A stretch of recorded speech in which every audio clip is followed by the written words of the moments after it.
Start recording. Okay, we should be live. I'm gonna post announcements. Hello, beautiful people. Oh, can you hear us?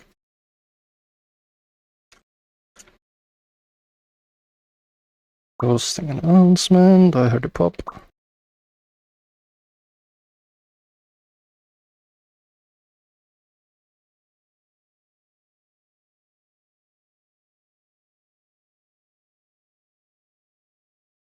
Posting the announcement. Hello, I got a snippet. Hello.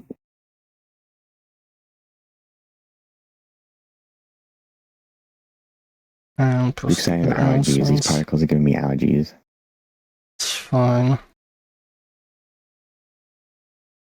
This actually reminds me to take my antihistamine. Posted the announcement. Remember to always take your antihistamines around Froox, guys. What? Hello, everyone. He is not hypoallergenic. Hello, we're coming to you from this void, but we have particles. Hello, everyone. Can you hear us? This is probably a Betray Destroyer. Hello. You've got a grand. It's literally all grand now. Like, look. Our Oops, all undead. grand. Oops, all grand. Grand, we get to ask all the questions today. Only grand. Yeah, it's only grand. Oh no. It's literally all grand. No. Oh, there we go. There we go. We got Phineas. Hello. Okay, so Twitch. We've broken the grand barrier. Oh my god. Welcome, everyone. We're not doing the auto stream today, unfortunately. I didn't have time to set things up. Instead, we went minimalistic and we're coming to you from this void. But look, we got these pretty particles. Look at these. Look at these. This is super cool. It's made by Gearball. Yeah. It's probably destroying the bitrate a bit. Anyway, can you hear us fine? Is everything going okay? Welcome to the stream. Nobody's complaining about audios. I figure it's probably fine. Hello, Bubbler. Hello, everyone. Hello. There we go. I think we should be good. We should be good to start. And hello, I am Ben. So welcome. This is another episode of the Resonance. I think I set the camera. Ooh, I took a picture by accident. I feel like the camera's too low. It's fine. It's fine. Welcome to the Resonance. This is essentially kind of like my office hours. I'm Froox. I'm here with Cyro. He's from an Resonite team. And you can ask us any questions you want about Resonite, or even just like personal stuff. Whatever you want to ask, feel free. Make sure to put a question mark at the end of your question. That way it kind of pops on our ring, as you might have seen earlier, and that way we don't miss it. But other than that, you should be able to ask anything you'd like. Some things we might redirect you to some other office hours. Like for example, if we select something to read moderation, we'll generally give you a more general answer, but kind of direct you to the other office hours, because we can kind of answer some topics like a lot more in detail. But feel free to ask. The worst thing will just be ask at this other place. And before we get to the questions coming from Twitch, we have a bunch of them piled up from the Discord. So we're gonna go through those first, and hopefully some questions on the Twitch will pile up in the meanwhile. So with that, let's get started. Actually, I'm not forgetting anything. Antihistamines. Antihistamines. It's funny thing, I do have allergies, pollen allergies, but I haven't used antihistamines in a while. I just kind of I feel it's either gotten better, or I'm just kind of used to dealing with it, that I don't end up using them all of the times. Just power through it. But yes, let's see what's the first question we got from the Discord. So the first question, actually I need to duplicate this.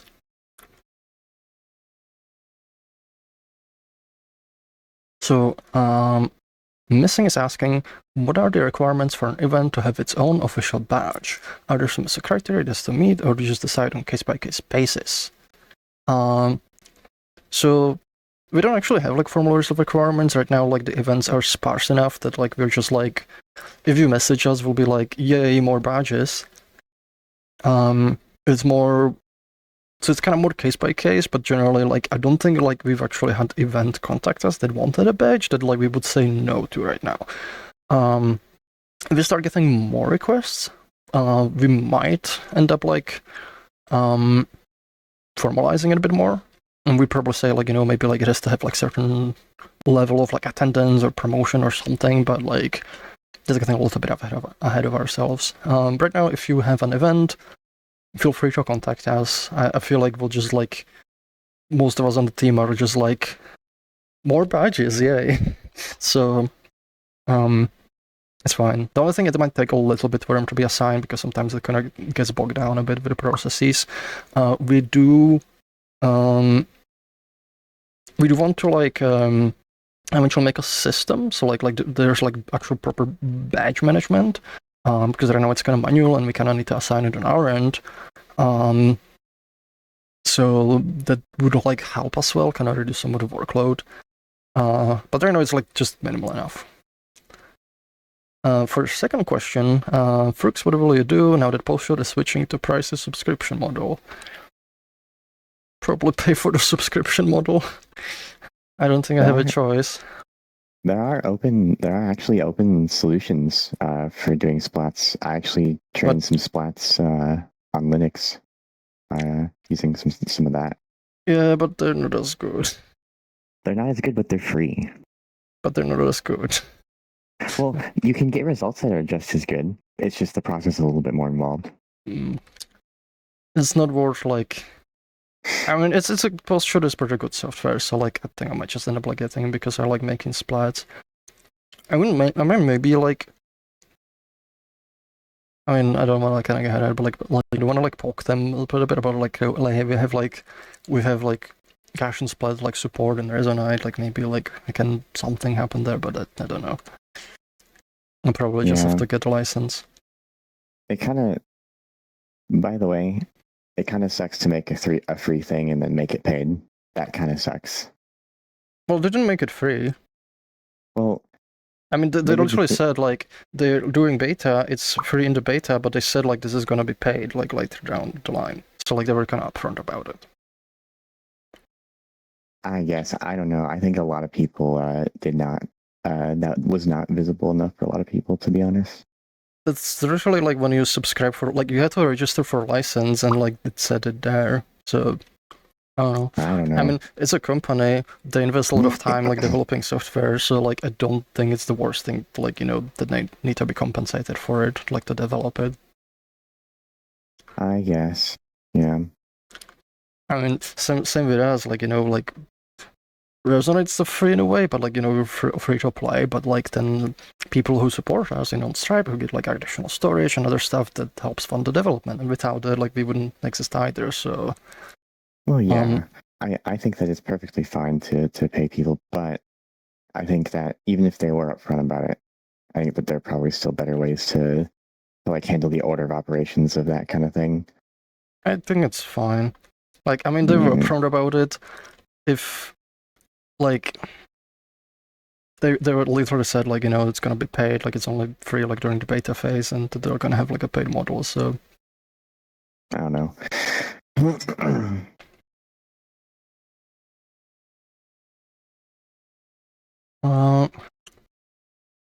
Next question we have is there's actually quite a lot from Tito Ferro.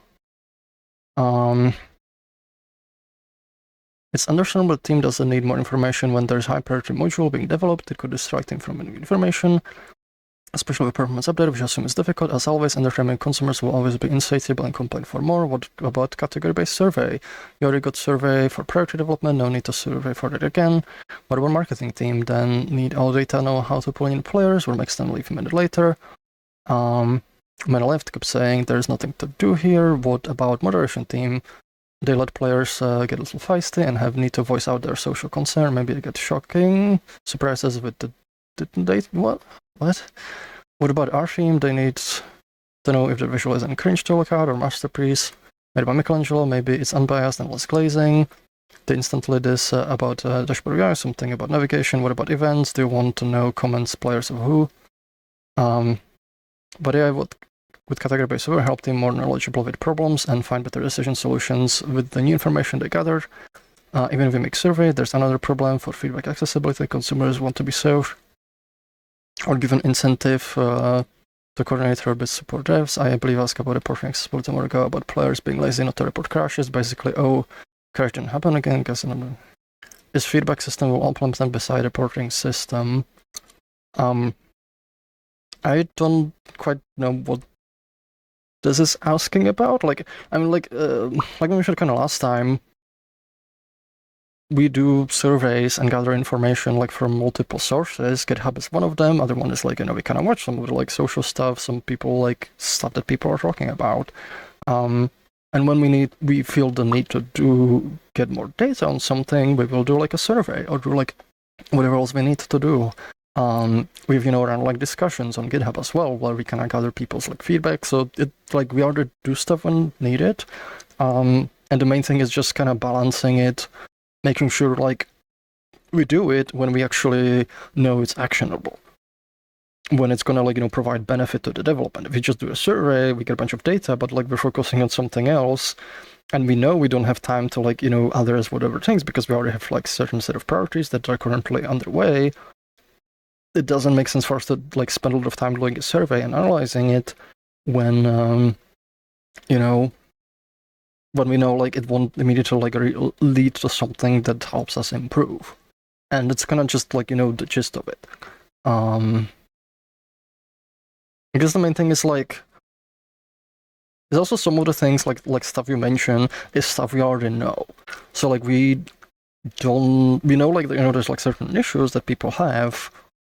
So we also like don't want to do survey that's just gonna tell us like what we already know needs to be worked on, because we already have that data, and it's more about guessing to it, like being able to prioritize it and spending like development time on it. So I don't quite fully like understand what it's asking about, but like we generally gather feedback like through like multiple sources, and if we do have like a need for gathering like more data for something, then we can open it up. Might help to condense some of this into like a little bit more of a succinct thing, because it's a lot. I have a lot to read. Yeah, it's not like it felt more a little bit like just kind of voicing a lot of things. Next question is also from Tito Ferro. Oops.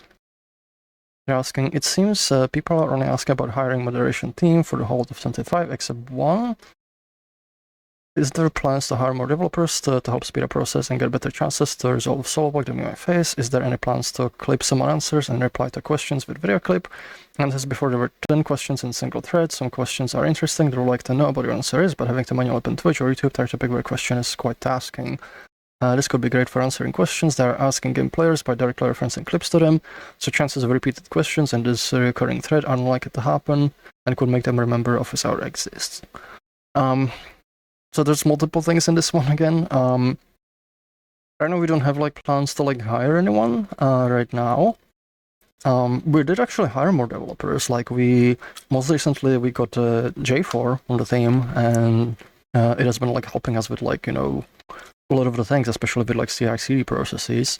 Not that long ago we actually got Sire as well. We also got Gably. So we've gotten like more developers on the team as well. So that already kind of happened. And also is gonna be we're only gonna be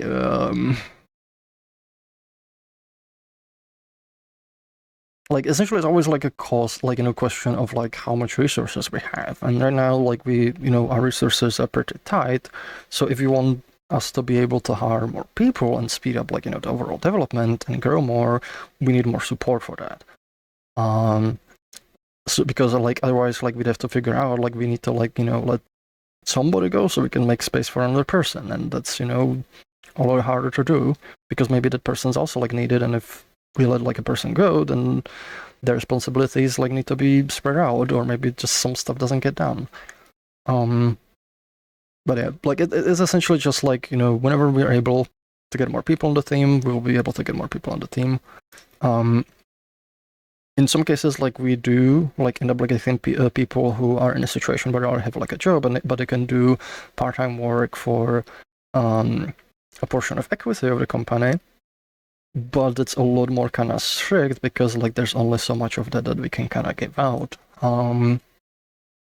So that's like very kind of case specific. But we definitely love to expand the team in the future, but it's just, question of kind of resources. It's also, one thing I want to mention, generally with development, it's not necessarily every developer will help speed up everything. Like some things that just have like, certain sequence of things that need to happen, and just throwing more people at it like won't necessarily make it faster. In some cases, it can slow things down because whenever you get a new developer on the team, it takes at least a few months for them to kind of start like making significant contributions because people need to get familiar with the code base, with the team practices, like how things can kind of work. And for some like more complex projects, it might take them a lot longer than that, to become familiar enough with the engine to make those kind of like, contributions. So it's also not, an automatic thing that just makes things happen faster. It needs to be like done in a controlled way. So it doesn't become like what's the word? I don't know the word for it. It doesn't actually become like kind of slow down. For the clipping, we already do clipping on YouTube. So if you go to our YouTube channel, you can find like literally probably at this point hundreds, I think. I've released dozens of like clips of like some of the common questions. So there's like a lot of them that like people, and I know people like already kind of point to them, where a lot of the common things, like one of the most popular clips is actually the one explaining the performance update. And when we clipped that one, like people were, very happy about it because now they can point people towards that clip, and we've done that like, for the previous one. Like this is also another thing that already happens. The only thing is, we don't do it for every single question because it's quite a lot of work. So if you were like looking for something specific, like very specific question we haven't clipped, you can check the full VOD and you can scrub to it because like we always put like the question on the screen. So you can literally scrub until you see like the question on the screen and be like, okay, that's the question, and that's a very easy way to find it. YouTube also has support. They have the clip button, so you can actually make your own clips in case you want to share it with people as well. But again, we do clips already. I strongly recommend checking out the YouTube channel. There's a lot of them. We have a playlist called like Resonance clips for that. Another question from Tito Ferro that seems to come with a meme. And finally, normal curiosity question. Do you think Resonite should have strong physics engine to be able to wider range of games to be developed? It seems gamers yearn for chaos and violence. There's not a lot of games that have replayability. Most games just need more players to get most of the fun. But there is GameStop and its weird phenomenon where there's none playing the featured games. Most consistent one is Gambling Game. So we already do have like a strong physics engine that we use. It's called Beppu Physics. The main thing is like we haven't integrated all of its functionality yet, and there's something planned to do with the rigid body physics. Once we do that, you'll be able to actually very easily make physical simulations, and you can just build lots of games about it because there's a lot of like really cool games where literally like 90% of the game is just the physics of it, like stuff like bowling and pool and like like all kinds of like shenanigans. So I think that will help a lot. For the other part with the games, we actually have a bunch of games, and there's a bunch of games that do have replayability. One issue we find is people just don't tend to visit a lot of the worlds. It needs somebody with an incentive, and there's a few games. Like one I play very regularly is called Blood on the Clock Tower, which is a social deduction game. And then that essentially has weekly games. There's usually at least 2 games a week. And one of the reasons, it's been going for years at this point. One of the reasons is there's like storytellers and people who just regularly run games, so it kind of has, somebody kind of feeding the process. And I feel like we need more of that for the other games, people organizing events and being like, let's play this game at this, date and time, and get people together.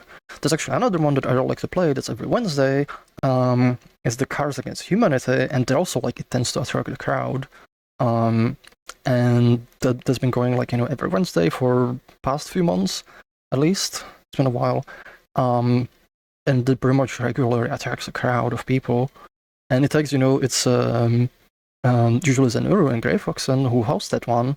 And the fact, that they host it and they make it a regular thing so people know it's coming, makes it easy for them to show up. I even remember, like, I would, like, when I was going around Resonite, I would, like, met some new people, and we mentioned Cards Against Humanity. They were interested, so I just gave them the card. And actually, let me just do a little promotion for Zeruru, since I'm already mentioning this. Let's see. Games. There we go. Wednesday night cards.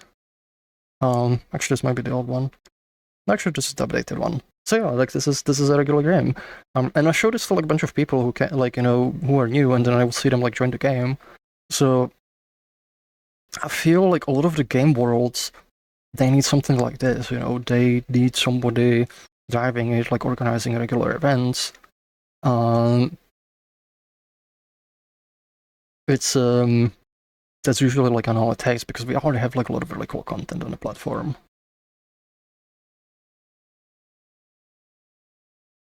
Next question we have is Spope.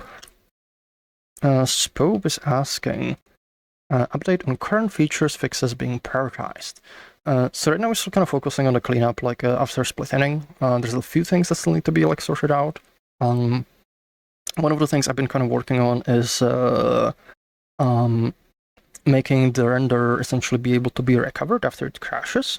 So essentially it's going to make it when the render crashes, or, we'll just reboot it. So when it crashes, you don't. And I think that's going to be like a really cool one. It's going to help improve like stability even further. Also like doing like a bunch of like bug fixes for some of the things that are broken. Another one is like doing Beppu physics upgrade, because that's also going to fix a lot of like crashes that have been happening, because a good number of them are like physics like related. So that's currently the priority. You can actually, if you go on our GitHub and you look at the projects, if you look at the split inning project, you can see like which things are currently kind of being worked on.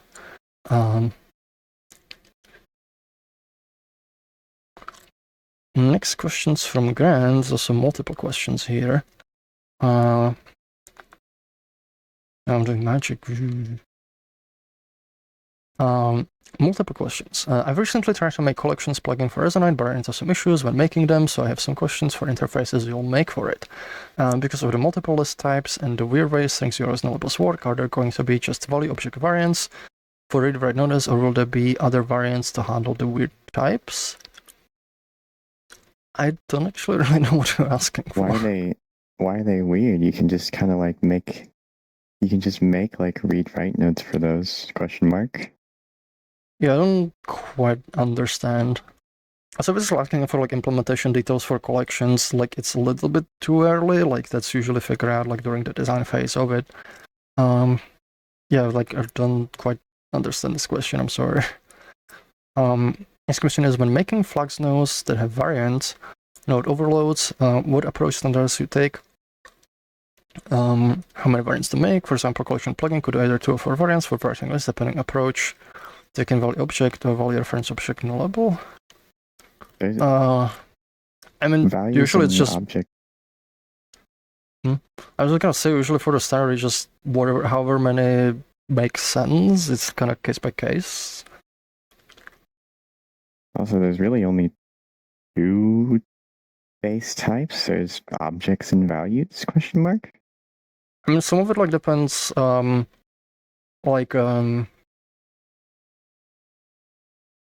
mean, it kind of depends on the case by case. Like in some cases, like it needs like, if it's something that works specifically with nullable types, that might be like one of the overloads. Like I don't know, it's very case by case. It's like, whatever code is doing, because in some cases, like, you need code that's like specifically designed to handle nullables, and then you're gonna have like that version. But maybe there's a version that handles more general objects. Maybe there's like one that like, works differently.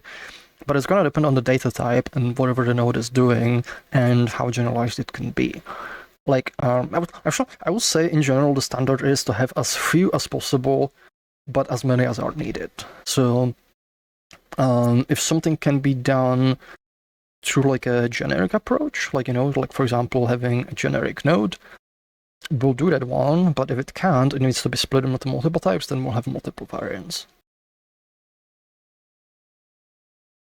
Oh, actually, sorry, there one more question. Next question is, are bags going to be supported per Froox collections and how they might be interacted with? They probably will. There's like a few places, like one of the things that uses them is like, values override. So like being able to iterate or manipulate those could be like useful. But the exact interaction like hasn't been decided yet. The next question is from Missing. What would happen if we stretch Sarah like this? It'll become a noodle. My martins are pretty long, so yeah, you might have trouble. You might have trouble stretching long enough, actually.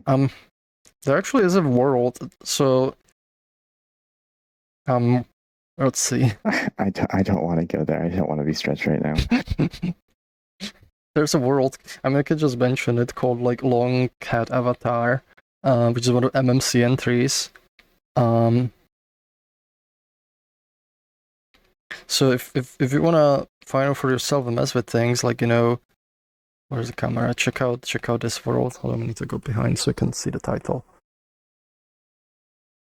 Check this world out. You need to lure Sarah in there. Don't know if he'll be successful. You're not gonna lure me in there. They'll promise some Linux bug fixes things. I'm in. Yeah, there we go. See, just promise Sarah you'll make audio easy on Linux or something, and there you go. Well, SoundFlow actually makes it easy. It is easy.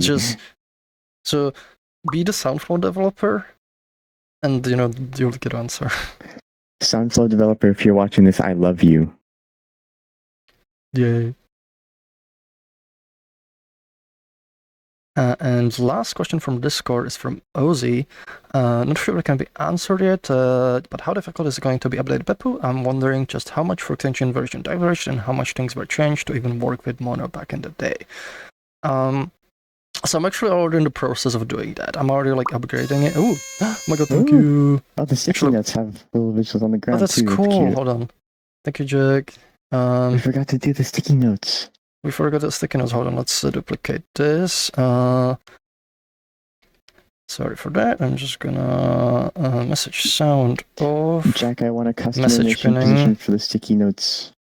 Yes, then I'm gonna put this here under our feed.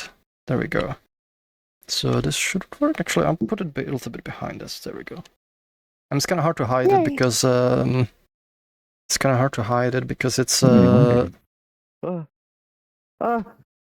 What? Oh yeah, like this does a thing where you go upside down. On the bottom. Yeah, you're on the bottom now. Hi. Oh, there we go. Oh my god, thank you. Oh my god, BD underscore, thank you. Oh my god. That is really cool with the like shadows things. Yeah, I think who made this world? Was it who made this world? Who made this world? I think it was Kyovo. Think so. Yeah, Kyovo. Yeah, it was Kyovo. This is Empty Space by Kyovo. I wanted like cool abstract visuals, but like then like we try to put like audio thing and it doesn't take it. It only takes stream, and I don't have a stream set up, so we just get this gray.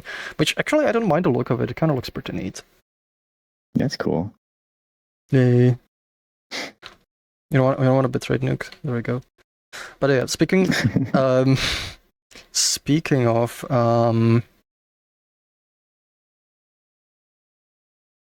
speaking of the Beppu physics, I'm actually already in the process of doing that. Oh my god! Thank you, check the Froox author. Question is, do we count this towards the author stream since like we're already said like we're doing that, or is this towards the next one? I mean, I think it's like we're on overtime now, so like I think it's towards the next one. Okay. We're gonna be super authors. But anyways, getting back to the question, we're in the process of updating the Beppu physics. I essentially synced it up with the latest master without like any of the modifications, see like what kind of breaks. There's a few things where some of the APIs have changed. So some of them are like very simple, like for example, method like instead of giving the result like with the out parameter, it just returns it, normally right now.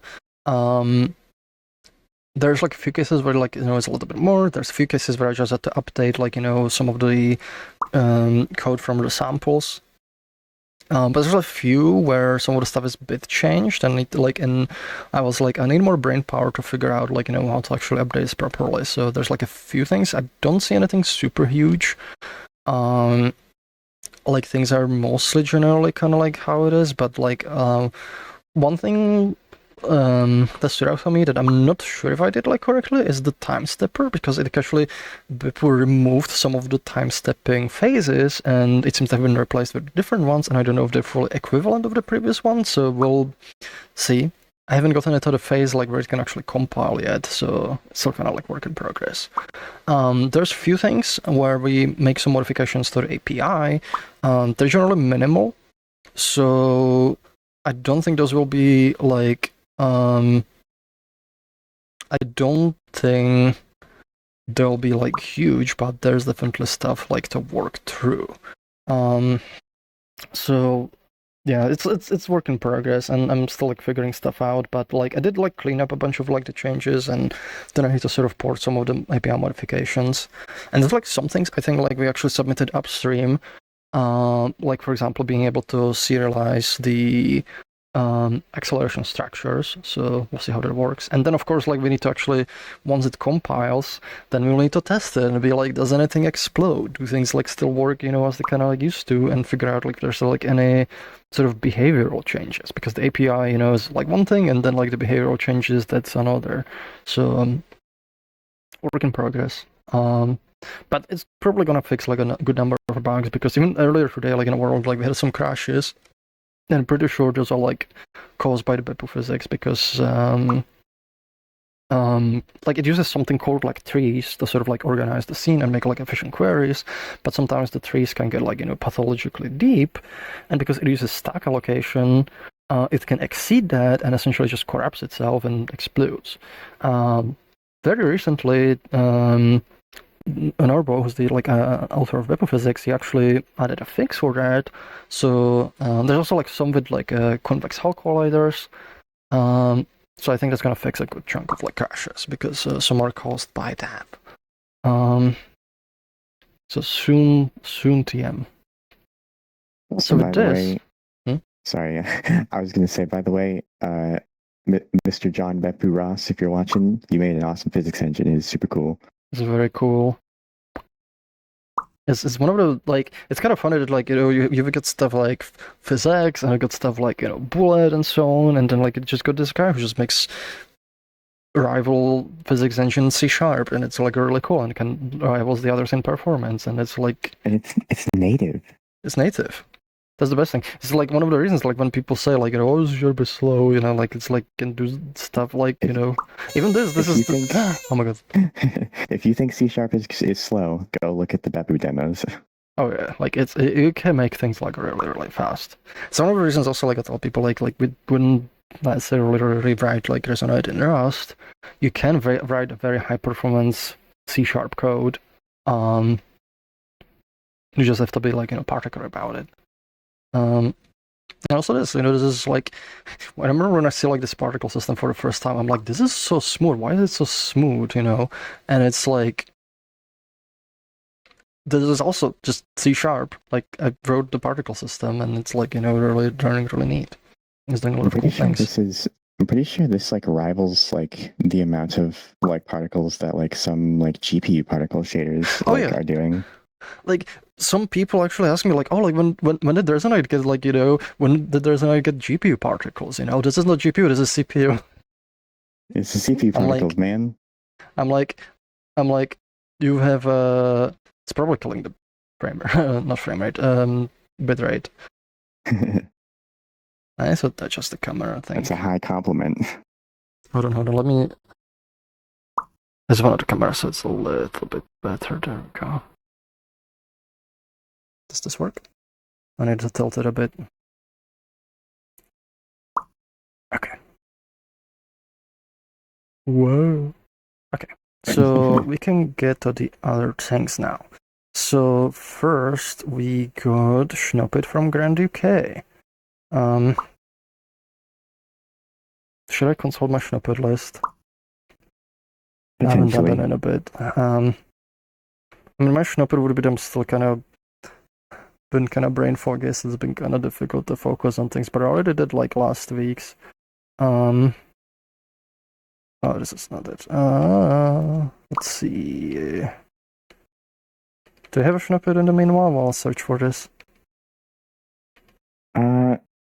Honestly, I think I might.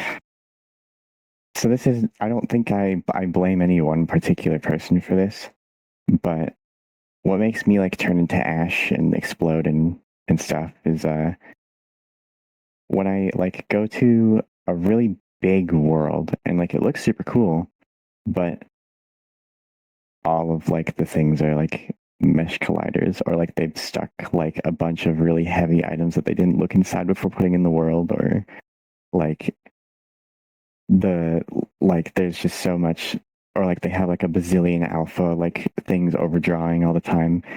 And like I know not everyone's a game dev, so like I realistically, can't expect that everyone makes a perfect world.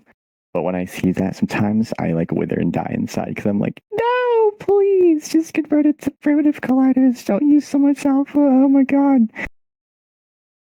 But it was fast now.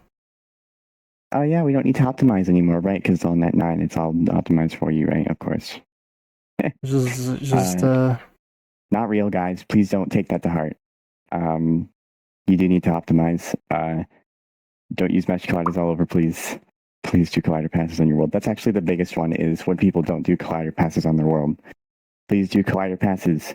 Check your mesh colliders, because sometimes you're going to put a really bad collider in your world without realizing. So always check your big meshes that you import from mesh colliders, and maybe like do a collider pass or something, please.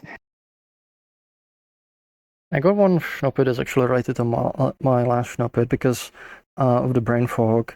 So one of the things I kind of written down that like it's like an issue like oftentimes is like when people make reports on GitHub, or like whenever like reports, sometimes people write like very complex sentences and like complex sentence structure, and like it'll be like a whole story of like that like meanders and like goes through like a bunch of things. And the problem is when I read that, I'm like my brain just goes like, what?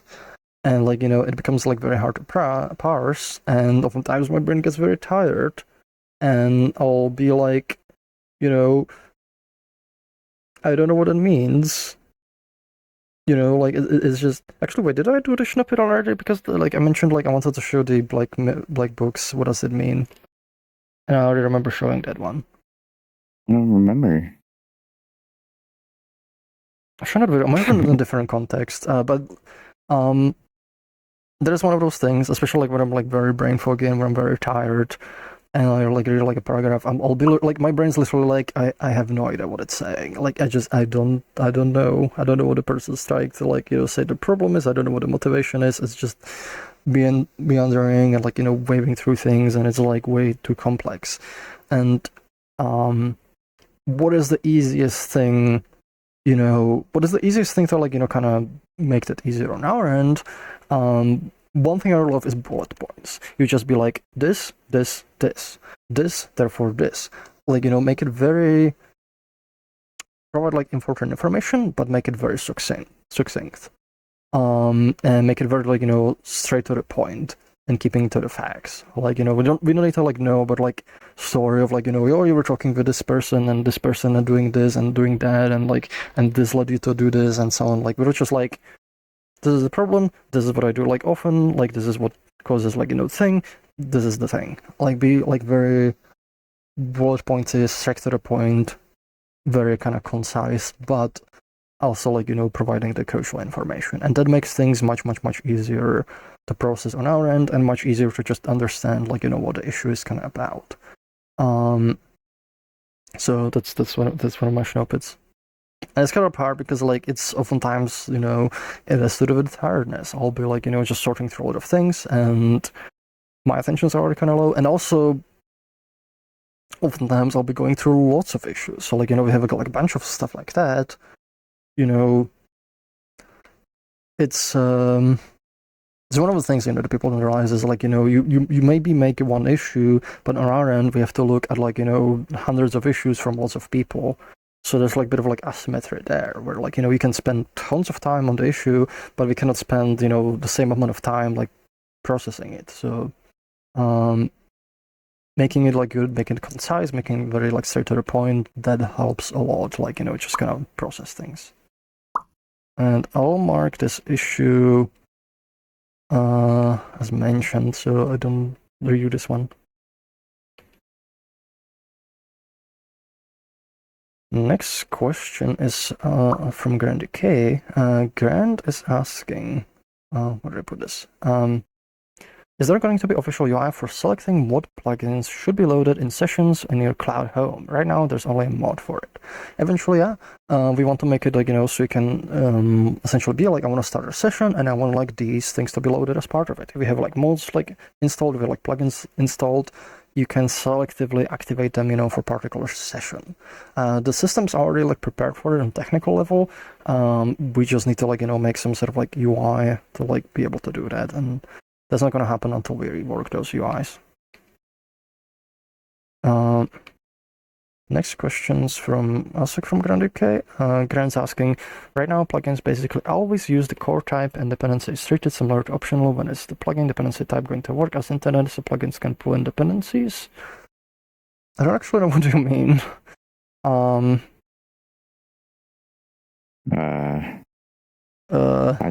I don't know what you mean, like pull in dependencies, like C# kind of already, like when you compile your plugin, you kind of include all the dependencies with it when you compile it.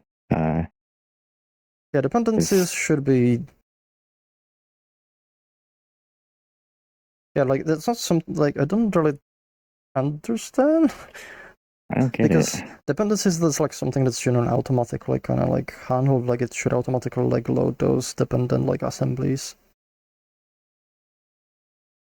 Like the I don't know.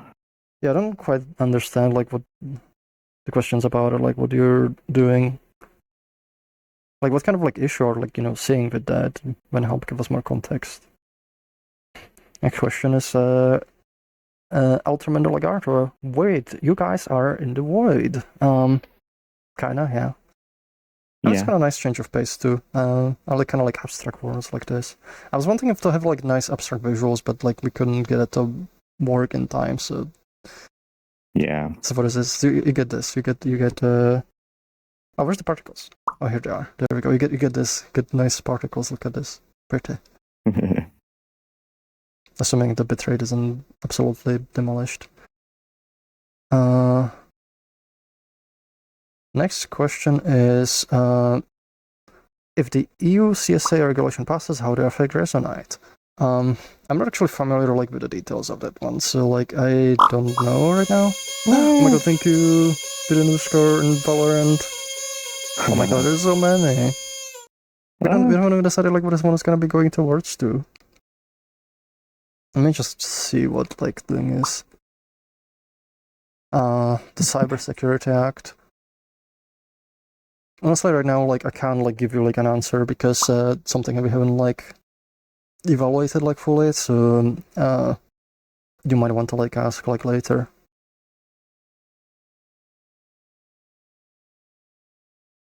Next questions from Baplar.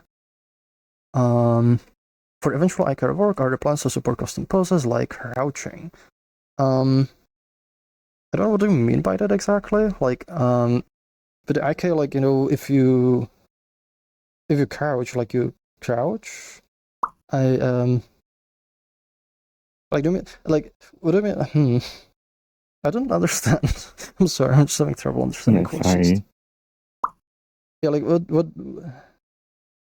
Because, like, to me, like, it's just the thing that happens. Like, if you crouch, like, there's not a custom pose, like, you just move lower. Yeah, I'm sorry, I don't. You might need to provide us a bit more context. What exactly you mean? Next question is from Glitch, which is probably a SpongeBob reference. Are the inner machinations of your mind an enigma? It depends. Depends which machinations. It's probably it's a SpongeBob thing. It has to be SpongeBob thing. Like it's just The automatically inner assume it's a machinations SpongeBob of my reference. mind are an enigma. Oh my god. Is my tracker being weird? See, Froox is gonna get none of this, and I'm gonna get all of it. Well, I don't quite get it because I haven't seen like all of the episodes, but I just assume it is the SpongeBob reference because it's just the pattern at this point. Is mayonnaise an instrument? I get that one. I've seen that clip. Why is it being weird? Come on. Hold on. My tracker's like strange. There we go. Sorry. Just dealing with things.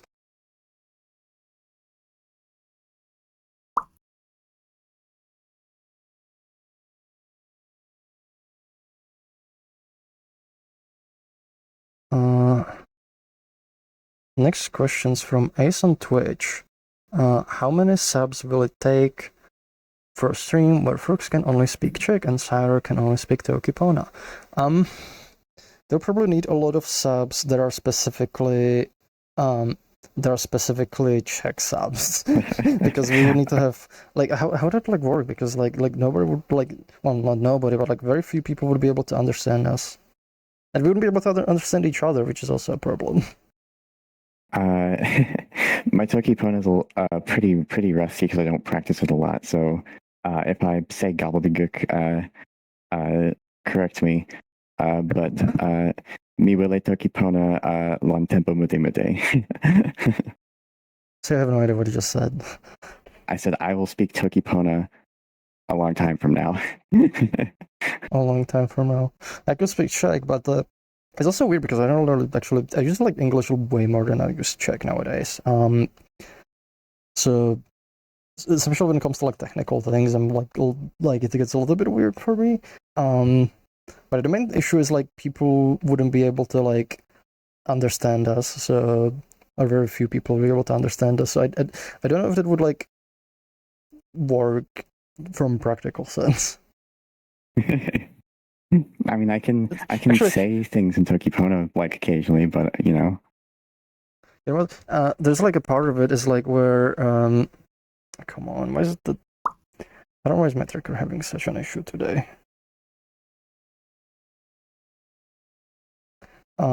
There's a problem with that. Also, what do you make it that you're only able to ask questions in Czech or Tokipona, and depending which language you ask it in, we answered in that language. Actually, maybe we could make it like an April Fool's thing.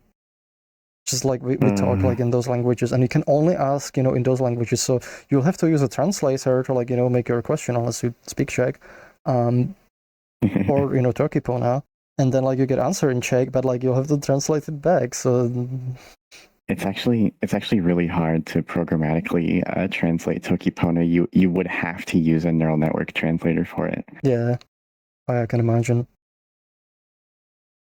It's a very different kind of language. Sure, there's a bunch of space here. I can put the questions here. Next questions from Adventure Drake. Are there any game ideas you have that you'd like to make someday see someone else make on the platform?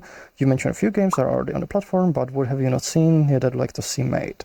I generally want more games that are like, so I don't actually care like super much about what type of game it is. The main thing I want to see more is games that have a really well-developed core gameplay loop.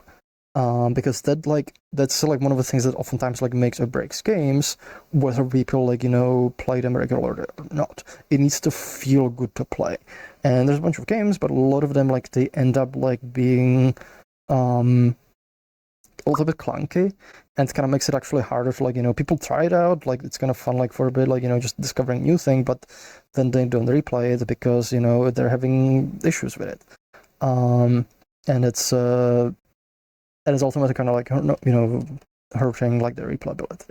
So I'd like to see games like where people put a lot of focus on making a really good gameplay, like core gameplay loop. It feels really good, and then they build around it. Adding also that, especially like games, that either employ some of those like social aspects or building aspects, or just in general, they encourage people to kind of play in groups, but also like, they don't have too big requirements on the group. Something that makes, it's very easy to kind of pick up, but it's a lot of fun to like just kind of keep playing with lots of people, because I think like we need those kinds of games where it just draws people in. And we've had like a few games, there's been like the murder game, for example. There's been like a prop hunt game, but people don't really play it like much anymore, which is actually the other part where I feel it's important for whoever makes the game host like regular games. Like I mentioned earlier with the Cards Against Humanity, for example. Zenor, he built a system, but also he hosts regular games, and that's what gets people playing. That's good, like what gets a lot of use for it. So if you build some kind of game, make an event, like make it a weekly event or bi-weekly or whatever regularity you can do. Just make it like make events so like people like it starts building traction. Because I feel like oftentimes it's not enough to just throw it there because people will check it out and they'll kind of go away, but you need some sort of like, I almost like think about it like the person who runs it regularly to become like the nucleus, and then like all the regular things it starts crystallizing around it, but there needs to be somebody who's gonna be the nucleus, otherwise you don't get that sort of crystallization with things kind of falling in place. Personally, I do love like kind of action games as well, like like I've seen like there's actually been a game like that. There's been one of the MMCs, the gun game, and I kind of liked it because it was like very fast-paced, like kind of shooting, and I would have loved to see like more of that, but I haven't seen as much of it. But like it's just like being able to like making something that's polished and has kind of like more kind of regular thing, and it's like lends itself to being played like in groups. And most importantly, running events with it. Look at all the subs, thank you.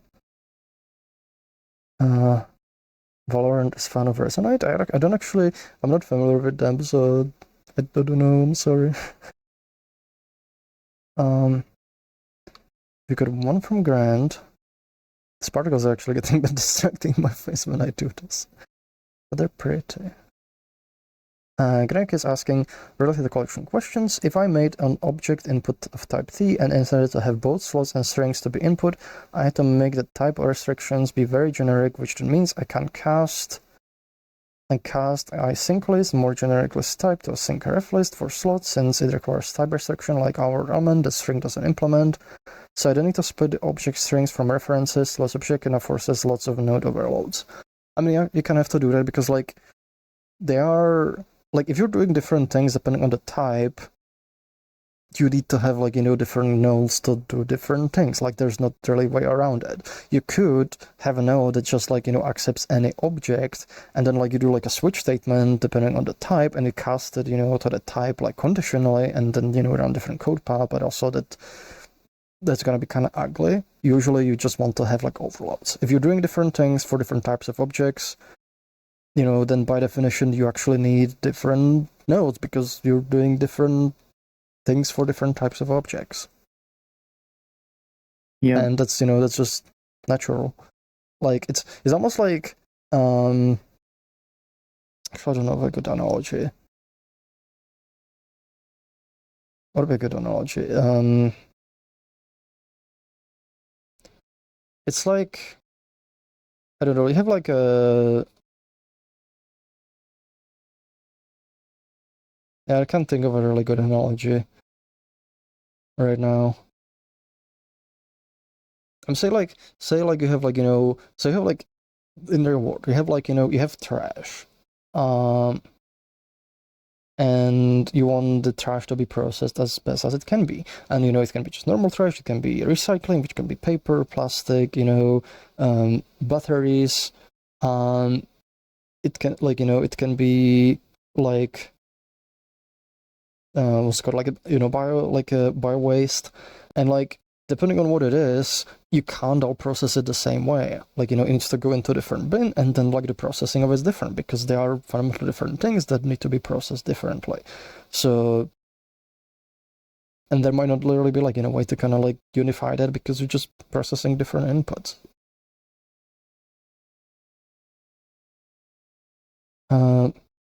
Check the Froox authors asking, what's your favorite part of Resonite? Like the existing feature that you want to remove, rework most because you're currently unhappy with how it currently works. Right now they're okay. Because like like kind of dealing with like issues like this, like the tracking stuff. Yeah. Yeah. I would say, in my case, probably. Oh no, I'm in a position where now I got to say something mean about the engine. You have to say mean things and you'll be judged. The Protoflux control scheme kills me. It makes me with it. That's my schnoppet, actually. Controls? The Protoflux, the way that Protoflux handles the like when I come out of Blender, it's like going back to like the dark ages. Oh my god. Oh my god, thank you. Wait, how are you getting like mixes? It's like BD underscore and Valor. Oh my god, there's so many. Why is it so many? There's so many. There's way too many. Christ. Oh my god. There's so many particles. That's a Jesus. Oh my god, September. How many? Oh my god, there's so many. How many? Thank you.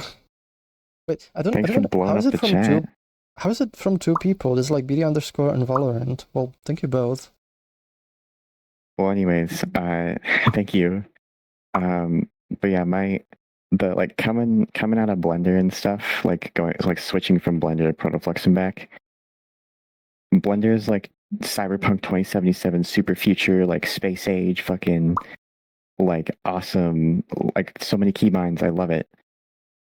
Protoflux, I want to make it better. But like, I don't understand like which part are you talking about? Are you talking like about the runtime, or are you talking about like the node editing, which? Like majorly like the editing of nodes. Like there's so many times where I like accidentally cut wires and there's no way to dismiss the wire cutter, and the button to make a wire is the same button to cut a wire, and it's a little. That's fair.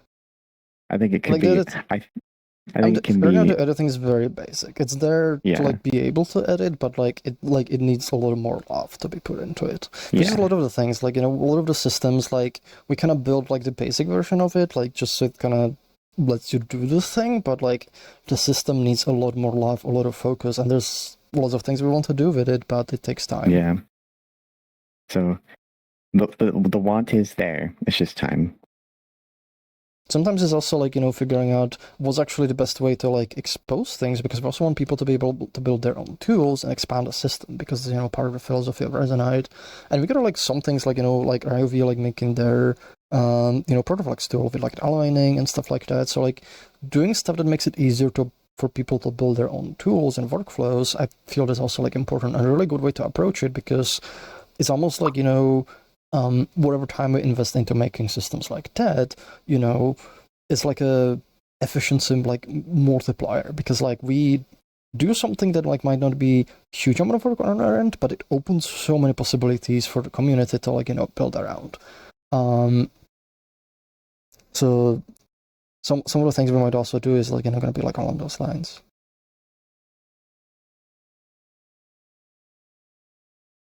Oh, is it Valorant? Oh, the Valorant is some kind of country like ad. That's interesting. So I guess it's all PD underscore. Yeah, I don't know. Yeah, I'm not sure. Jason Twitch is asking world name. Ooh, that's big. This world is called Empty Space by Kiovo.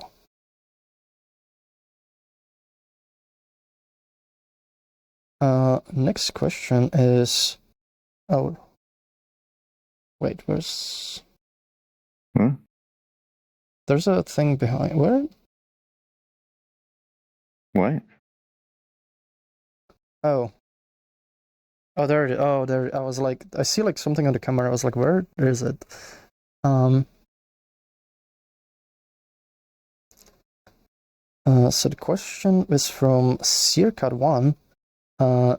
Do you ever join large public sessions with network compatible builds of client to test how something holds up in real situations? Sometimes. I haven't done that in a while, but I've done that before. Like where I kind of gather like, some real world data. And I kind of want to do it a bit more, gather some data, but also I haven't needed to do that like right now, like for some things, because like the things that need to be improved were already kind of clear. So it wouldn't like help like get other more data, but like now also with the splitting actually, it is like much easier to like run things with like the Visual Studio Profiler, because before what I had to do is I had to like do the headless, and have people join on that. But now I can actually just run it normally, join a world, and measure some data on that. And I've done it a little bit, like mostly as testing. I would like join some worlds while running the Visual Studio like performance profiler, and just kind of looked at like how things is just to get general idea. But yeah, I mean like the old RES sometimes.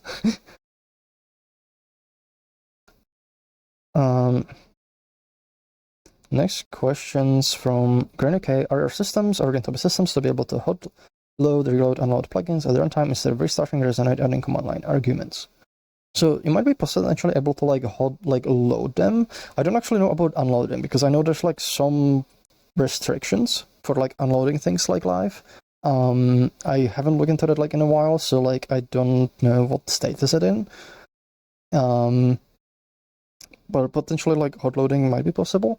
Eventually what I want to do is like split the engine into more processes, and that way like you'll be able to actually you have like one process for each of the sessions. So like if you like want to start a session with more things, it's going to be very easy to do that, like load and kind of unload things. Where we could even do it for official things and like essentially turn most systems in the world into just content. And we want to like say release update to a bunch of components. You don't even need to exit the Resonite. You just start a new session and it's going to start it with like the new versions of things. Ooh, also we missed this. Thank you, Z the cheetah for the raid. Yeah. Oh my god, somebody thank you, Beta underscore. Beta underscore. Someone asked for Betray to be demolished. We can do that too. We have that power with this. Behold. What is this doing? Is this killing the Betrayed?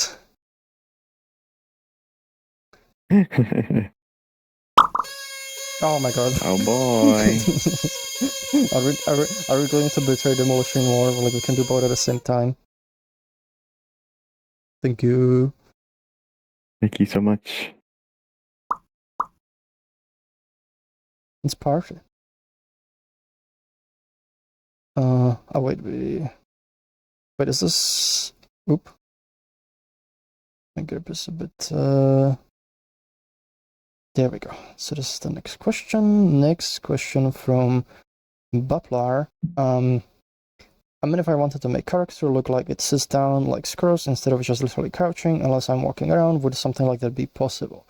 I don't know if like we'll make it possible like natively, like that, like I mean, it kind of depends. Like probably add like some stuff like effectors. And there may be like good things to consider, like how it kind of handles like certain poses. I'll think about it. like we might like end up like doing things like where it's more like, you have like effectors and like you can like kind of drive some parts of it, like so kind of get more control on what happens, and that will let you do like, certain stuff like animating some things on top of the IK and so on. So potentially, I have to consider that for the rework.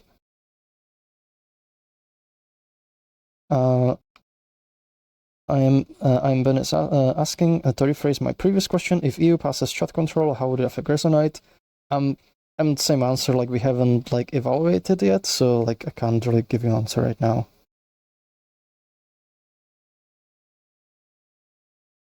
Grand UK is asking, hey Sarah, what's your favorite sentence in Tokipona? Probably things too impolite for the stream. Oh my god.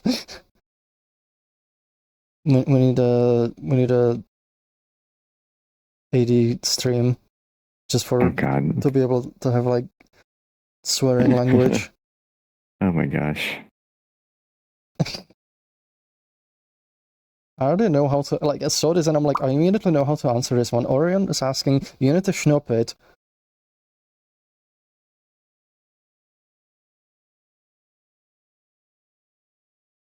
Unity is the schnuppet.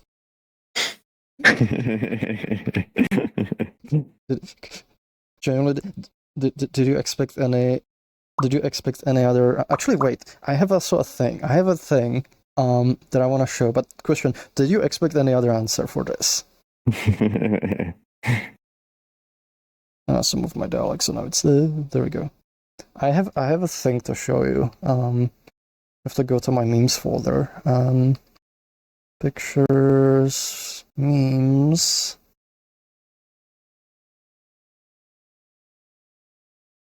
So this summarizes like one part of it. I'm sorry, I'm covering Sarah. Let me read it. This kind of summarizes some of the things, like some of the issues with Unity. It's not all of it. There's like a lot more that's, schnuppete, but this is one of the things. Unity used to be simple and like, could just like make stuff with it, and then they started adding tons of different systems. And the problem with that is a lot of those systems, like, would take away development from the other systems. So like those other systems would start having issues that then Unity would not want to fix, because they would tell you to use the new systems, but the new systems were incomplete or also buggy. So now you had to like choose, am I gonna use the old system and have like this, have a thing A broken, or I'm gonna use the new system and have thing B broken? And like there would be, or maybe like you have like a bunch of features missing. I literally had like, conversation like where I reported like a bug with Unity. Thank you. Thank you. Was that? Think of one. I would report like, bug with Unity, and they would tell me, like we're not gonna fix this. Use this new system instead. And I'm like, we can't use this new system because it's missing a whole bunch of features we depend on. And they were just like, So I was like, I guess this stays broken, and we have to find like, a workaround for it. It's very, very, very schnuppety. Yeah, but it's like, sorry, but you know how people sometimes like complain about how there's this issue with this thing in Resonite, or this issue with that thing in Resonite. Yeah. Unity is like that if none of those were ever fixed at all over any number of years. And there's a lot. I wouldn't even say that. There's a lot of things like where people have been like tons of people have been complaining about it for years, and they just don't really do much, like because they just they got very like they got very scatterbrained and tried to do like feel too many things, and like the focus just got spread over like too many things, and like a lot of them are kind of like just weird. Rather than like, just kind of focusing on some kind of system. And also like a lot of things like Unity would like avoid like embracing like some of the kind of common standard things, and they would like be like, we're gonna make our own system, to solve this thing, which is gonna be like this really big and convoluted system, and that would be, painful. Like for example, making IL to C++, and IL to C++ was meant to help improve performance, but it's absolute hell to work with, and like it doesn't work with a lot of like, common code. Or they would make, the burst compiler and, the job system, like, and it works great for like some of the code, but it doesn't help with any existing code. You have to write code specifically for it, which I think is probably one of the reasons they did it, is like they wanted like more of a developer lock-in, because, you know, if you write it for Burst, it's going to be harder to use that code outside of Unity, so that kind of like locks you into it. But it also makes it like, you know, if you have lots of code like that you need to run faster, now you need to rewrite all of it, like, which you might not be able to because it's a lot of like third-party libraries. So Unity native arrays. Yeah, like the native arrays, like, you know, like why use spans, you know, which are like standard thing. Like, we're gonna have our own thing. Why use, like, you know, what was it? Why, like, you know, use like modern.NET, which is, you know, free and open source. We're just gonna make our own Delta C++ and Burst thing, and it's painful. We're gonna keep using Mono. We're gonna use Mono. It's yeah. Next question's from Razzle Dazzle. Razzle Dazzle. There's a lot of A's. I haven't checked in with Resonate in a while, probably since the start of January. What changes have been made that you are happiest about? What are you excited to work on in the near future? So if you haven't been like since January, there's a lot, but like the biggest thing is the splitting. If you haven't heard about it, like it's our funny name for a big performance update. And what essentially happened is we took the Froox engine, which is, you know, controlling pretty much all of this, and we ripped it out of Unity. Now it runs under .NET 9.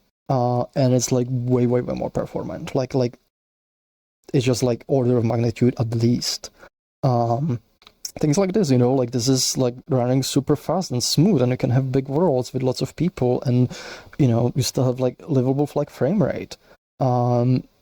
There's things like, you know, that used to hitch really badly now don't hitch at all, or, you know, hitch very little. And also, like, when you hitch, we decouple the render, so like you keep like looking around, so like when you lag you don't.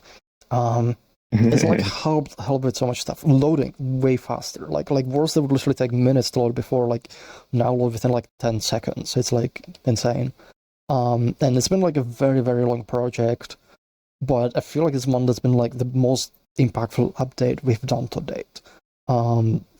It's helped a lot. Like, people, like, having people, like, you know, who have like old and slow machines, they would like message me and be like, you know, I wasn't able to play like Resonite before, and now I can play. Like, it's actually playable now. So that made me like really happy. So I would say that's definitely the one. For being able to like, for excited to work on the future, there's a few things. I haven't actually like I don't know like which ones of those like I'll be like excited about it, like, because I'm like right now I'm still kind of like in the phase of like, you know, polishing up like some stuff like for the splitting. I guess I'm kind of excited to finish the when you crash you don't, where if the render crashes, we'll just auto recover it. That one's already in progress. I've done like a bunch of it, but it needs more to actually make it functional. But the one I'm kind of excited because I want to make like a cool video about it and be like, when you crash you don't, and just be like, you know, just kind of funny about it. Yeah. Do anything around, or would it be kind of the same-ish thing? I mean, it's pretty much the same. Like, I guess to add on to the excitement, or the thing that I'm happiest about is that like we can have really like pretty large sessions now. Like the pretty comfortable sweet spot we like can host now, like really like quite comfortably, is like up like 60 people or more. Yes. Like we had a session and like we did a stress test, and we got a session up to like 117 people or something crazy like that. Yeah. And like I've seen people do synthetic tests of like someone did a test where they like made a bunch of bots and stuff to join the session and whatever, and like they maxed out the session, like the hard Resonite session cap. Yeah. It's exciting times. Next question's from Orion Moonclaw. And now harder on Unity typewonks.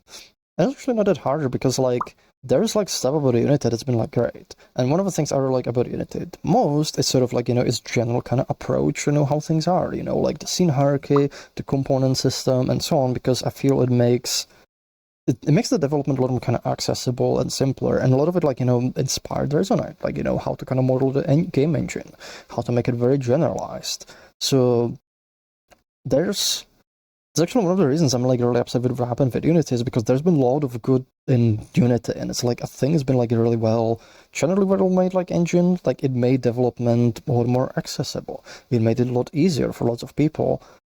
But like, unfortunately, for years now, I feel it's been kind of suffering from enshittification, essentially. And a lot of things that kind of made like lose trust in the company itself. And because of that, we kind of have to move away, to something that's not going downhill, at least from our perspective. And it sucks that it's going downhill because like it was like a really great engine. And in some ways it still is, but there's a lot of bad stuff kind of happening, and with like this development, and it's like,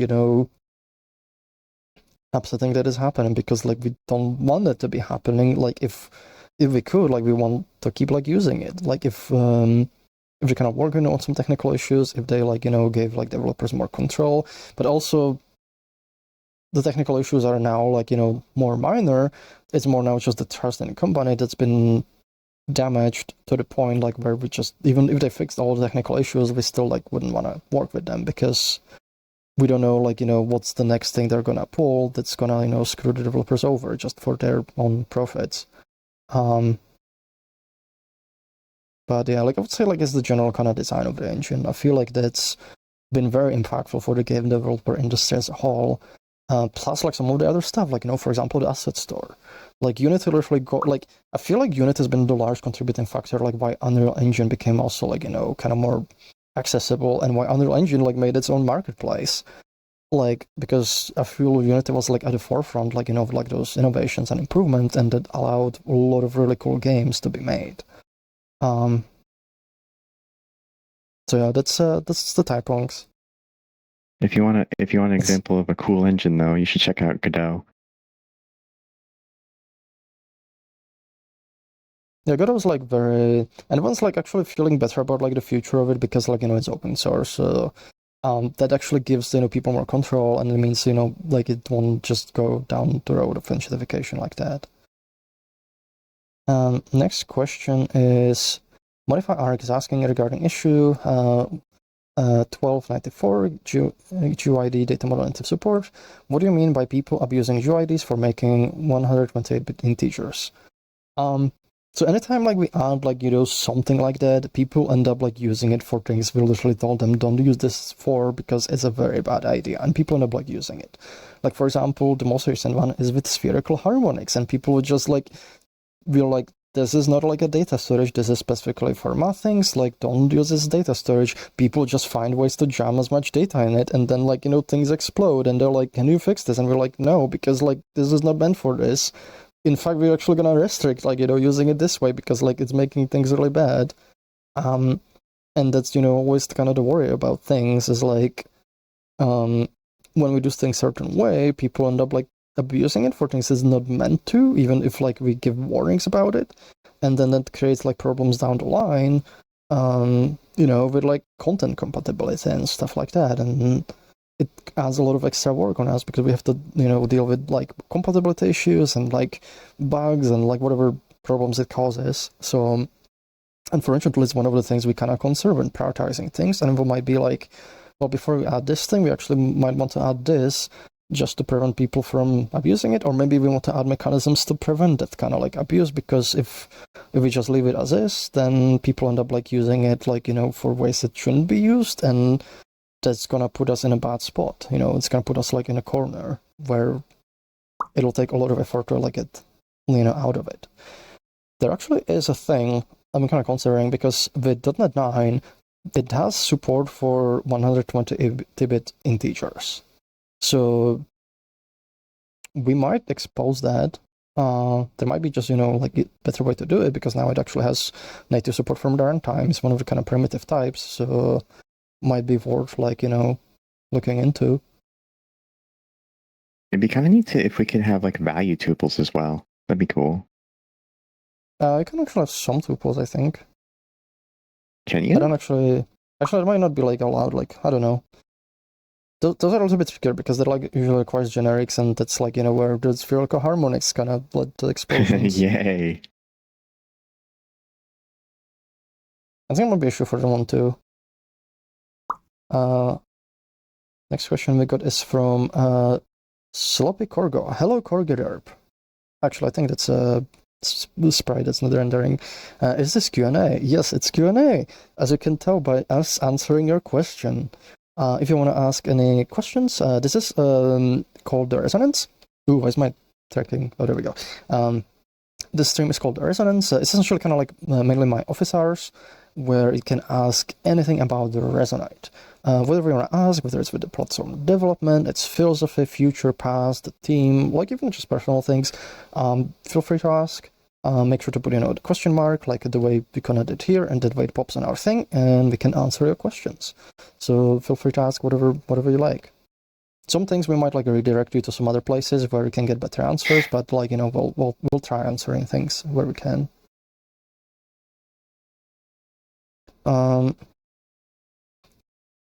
Next question is from Aran Moonclaw. A more serious question. This is something that came up in the rendering discussion. How do you feel about content that abuses certain quirks of Unity? This was in the context of render queues being set to ranges that are undefined in Unity documentation, but I feel it applies more generally where it might be very difficult to match exact behavior in future. Yeah, it makes things difficult for us because like it puts us in a situation where like it essentially makes it like there's like no good outcome out of the situation. Because either we have to like spend a lot more work and jump through a lot more hoops to keep the content working the way it was, or we have to break it. There's no other option, and neither of those is good. So I personally feel like people would heed our advice and not put us into that situation, but they do, and then it kind of is a difficult situation because like if we what was that? Oh, I'm just reading the thing. Oh, I was like, wait, we should just join the session. Sorry. Yeah, it creates a difficult situation because like maybe now it's like too much effort to actually like support it, and we don't have time to like implement systems, or maybe we need to make them a lot more complicated, and we already spend a lot of time like compatibility. Sometimes we find like solutions that work pretty well. Maybe we can find something that actually generalizes better, so like it won't become as much of an issue, but we can't guarantee that. And sometimes doing that, it kind of puts constraints on the design because now we have to kind of consider those kinds of like weird use cases and how do we actually accommodate for them. So it just makes things difficult for everyone because like either it's gonna be difficult for us to support it, and what happens as a result, maybe you delay custom render, like official custom render, by like a good chunk of time because now we need to like deal with situations that we wouldn't have to deal with otherwise, or we'll be like we can't support this and it breaks and behaves differently, and then people get angry at us, and that's not fun to deal with, even though like we warned you about this, like we try to like be upfront, be like this might break, and then you did it, and then it broke, and now you're angry at us because we didn't have a choice but to break it. And it's just, I don't know, it's stressful, and I feel like it's a situation that doesn't need to be so stressful, but that requires people to kind of like be more considerate and kind of listen, like to the warnings. So yeah, that's pretty much it.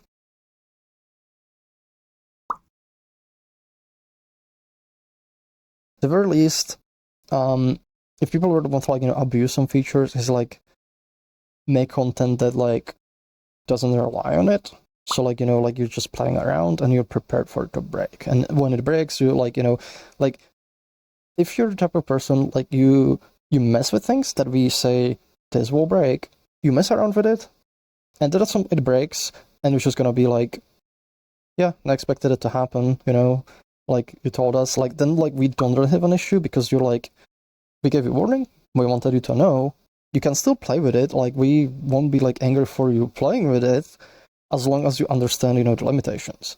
And if you're like, that, like we have no issue with that. Like, that's not causing like any stress, that's not causing things. But like if you're like, this will break, don't use this if you like, if you want to build stuff that relies on it.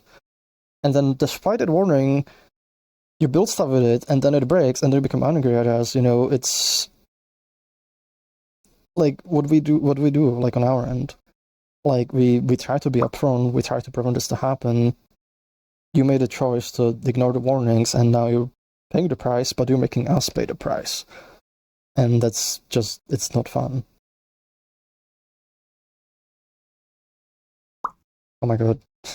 D Down is asking, what would Froox taste like? Lemon, orange, or mango? I mean, canonically, like I'm generally mango, but could be all of above.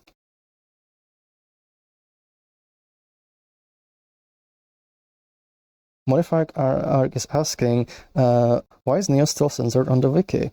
I'm actually not sure. Ask Purple Prime. This is actually one of the good examples. Purple Prime is like one of the people like managing our wiki. He's like doing a great job. He's like, he made it like look super cool and like adding a lot of cool features. He has his office hours on Tuesday. Check our official Discord. There's the events thing. He holds this in Discord, so I feel this is actually a good question for him. I'd like to ask him. So he would know like a lot better. Give a lot better answer.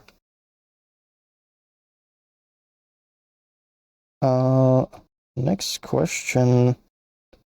Our boy is asking, ooh, it's a big one. Is there a reason that add, multiply, concat, string all have separate multi-version? I've always found it a bit annoying to nitpick when I need to find more than two inputs for those and swap out the node for the other one. Is there a performance thing where non-multi ones are more performant? Would it be possible to just add a plus to the non-multi ones that automatically convert it to multi, similar how nodes automatically swap input types when another type is plugged in? Yeah, you pretty much got it there. It's performance. It's just so like, it doesn't have to deal with like dynamic amount of things, because like the dynamic one, it has to figure out how many inputs it has and it has to like run a loop, versus if you have just two, then it just adds them together. Like, there's like no additional logic it needs. So there's performance. And also, yes, we want to make it so like there's also like plus. We just want to add a system where nodes can say, I have a multi-version. And when that happens, the UI is just going to generate a plus. When you add plus, it swaps to the multi-version. It makes it seamless. You don't need to like worry about which one to actually pick on your end. The system sort of hides it for you. But that's not been implemented yet, unfortunately. So it's kind of an explicit choice right now. Next question is from Sloppy Corgo. Gotcha. I've had my eye on Resonite for a while. As a newcomer, what is the best way to engage with Resonite? Like anything in particular to do first, or things that people should keep noted? Yes, so first, welcome to Resonite, or soon welcome to Resonite. There's a few things. It depends a little bit, like, why do you come to Resonite? Because people come here for a variety of reasons. Some people, come to socialize, to have, like, talk with people, to watch, videos, watch, like, share stuff. Some people come here to build and work, because, there's a lot of different stuff you can do on this platform. Some people come to, play specific games. We have, like, groups that play the Blood and Clock Tower games, and then mostly, can engage with those. What I would say is, don't be afraid to ask for help. We have like an amazing, helpful community. A lot of them are part of the mentor group, which you can find either by the like green name, or they have like a green light bulb. And actually, I can show you. Like, if I grab my camera, wait, did I make a? There we go. I'm gonna grab the camera. I'm gonna move it over here. Oh, jeez, I'm moving way too fast. And I'm gonna run the private UI, and I'm gonna open my dash. And let's see. There we go. I'm gonna move that out of the way. So when you come to Resonite, you'll also be welcome like to a tutorial that kind of walks you through like, very basic stuff. But also now there's a new help tab. So like you click this and it actually gives you a bunch of options. So you can, for example, say, I want to explore, I want to socialize, I want to set up my avatar. How do I change my graphics? So whatever reason, we can click on it and it will bring you to the page where you can learn more about it. So like this is a good way to kind of get started, if you're new and you just want to kind of get yourself oriented, learn how to use some other stuff. Ooh, it's loading the video. Where's this one? There we go. Just like videos. It kind of walks you through the stuff. Like how do you do things? You can also just go, back to help and browse. There's like information about controls. And there's also information, it's like how you work with your context menu. Like it kind of explains a lot of the things. So this is a good resource and it's accessible to you anywhere. There's also info. If we go about badges, you can see this is the mentor badge. So if you find anybody with a symbol, feel free to ask them, for help with whatever you need. There's like mentors who they'll help you set up your avatar or, do cool things with it.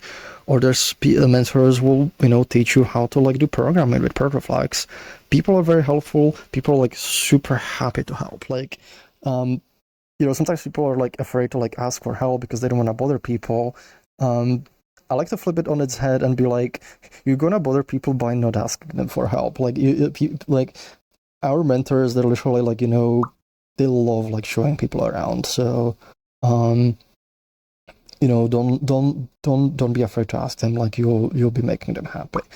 And also, there's a lot of stuff. Resonite is big. There's a lot of things to do. It's easy to get overwhelmed. Like if you try to like do everything at once. So take it slow. Focus like on what are the most important things you want, do first.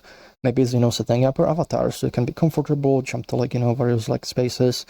Whatever it is, focus on that. Don't try to like do everything at once because that'll get overwhelming really fast. In fact, like Resonite is it's at a point like where I've written like, over 90% of the engine myself, and there's a lot of stuff like where I'm like, I forget like we can do this. I forgot I wrote this. There's a lot of stuff. There's people who've been here for years and they will also like not know, like, like they still keep discovering new stuff on the platform. So there's a lot to do, so take it slow, have fun with it, don't be afraid to ask people for help. If you also prefer, you can ask people in our Discord. So if you go to discord.gg/Resonite, we do have like new user help, like a channel. So it's also a good place, to ask people for like, help. Or if you're like, if you don't know where to find people in the game, you can ask for somebody there and they'll, people will be happy to help you out and guide you like through things. So I hope this helps. I hope you'll have like, lots of fun on the platform. And feel free to ask like, anything more, like if you have like any more specific questions.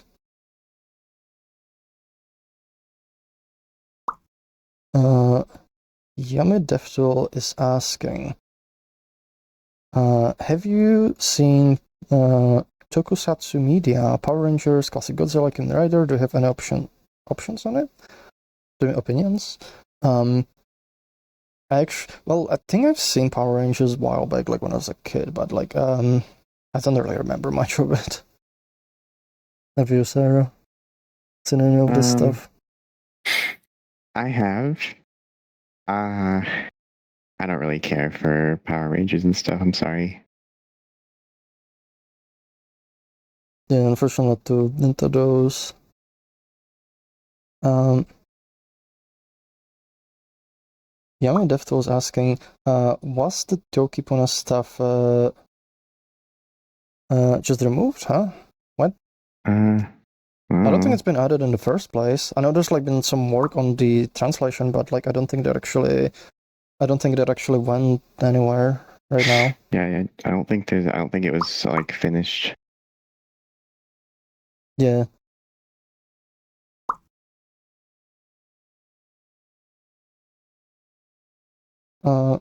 Modify Arc is asking, is using sync delegates just as bad as the rev hacking? Depends which ones are you using. So if you're using the ones that are officially exposed, then no, those are exposed for a reason. If you're using ones that are not exposed but using a mod to expose them, then kinda like those might like if we don't expose them, we're essentially saying this is internal. This might go poof anytime. Don't rely on it.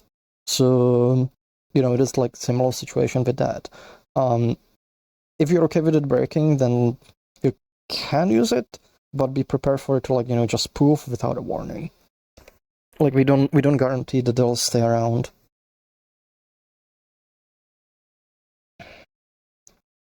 Another questions from Sadendap. Do you like anime? If so, which ones do you like the most? Oh, there's a bunch. It's kind of hard to pick favorites. I hate picking favorites because oftentimes it's one of the most recent ones I watched. But I did watch one of the really good ones I watched a lot of times is Code Geass.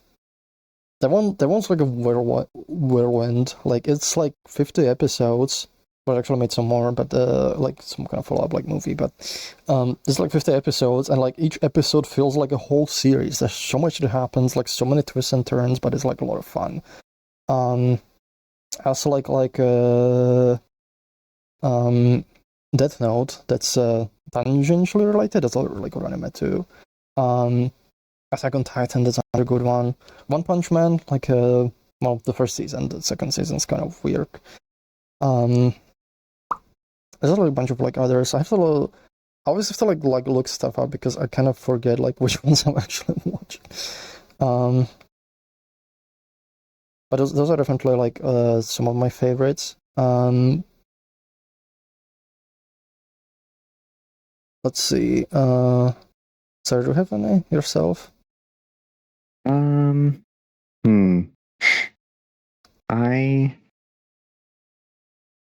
See, I like Demon Slayer. Demon Slayer is a really good anime. Oh, I don't actually know that one. It's got really, really good animation in it. It's so pretty. You should definitely watch it if you haven't. But if I may stretch the definition of anime a little bit, I like there's not a Japanese anime, but more I think it's by a French studio. But it's kind of like an Americanized one. It's Castlevania. I love Castlevania. Oh, you mentioned that one. Castlevania, the show. I think it's on Netflix or something or whatever. It has some of the best. It is probably some of the best character development and story arcing I've ever seen. It's great. It's fun. It's sometimes very silly and shitposty, but it has such a good story and very, very, very good, very good character development. I highly recommend it. Also, Castlevania Nocturne. I know some people don't really care for that one, but I actually quite like that one too. I think they're both very good. There's actually another one that I just remembered. They are quite liked. Is Made in Abyss. I thought that one's also very. Not what you'd expect. But also a lot of really good imagination. It does get very. It's something I like to call beautiful horror. It's horror that's it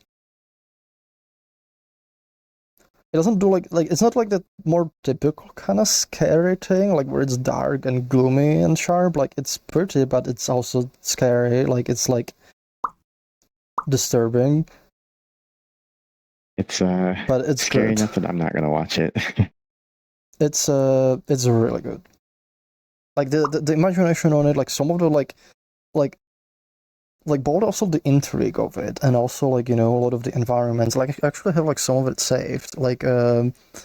Save some of the art from it. It is very psychologically disturbing. Yes. Found some posters that are really pretty. So this one was okay. But let me see this one. This one's probably there's also like slight spoilers, but like look at that. Like I want that, like, you know, as a world. Like that's so pretty. Or this one, the inverted forest. That's like such a cool idea. Like, and it'd be so much fun to kind of explore. But also scary because you fall off, you're dead. But it's like the environments, like, you know, they're very, very like imaginative. This one's also a nice poster. Let me see, like, I'm also looking at like just list of animes, like, because sometimes I need to like jog my memory and be like, oh wait, I watched that one, it was like really good.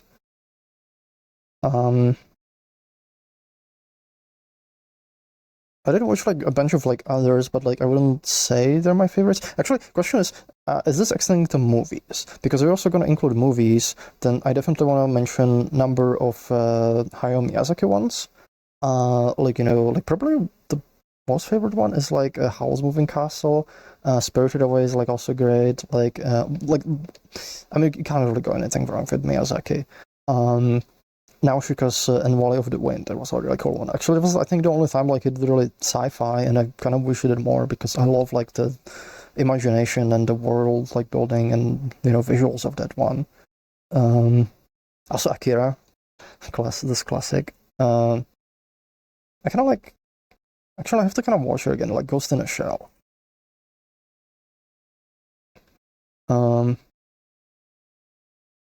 There's a bunch of others. Like, there's like ones I watched, but like I don't want to like mention because they're not quite like favorites. They're like okay, but like didn't quite like catch me like crazy. Yeah,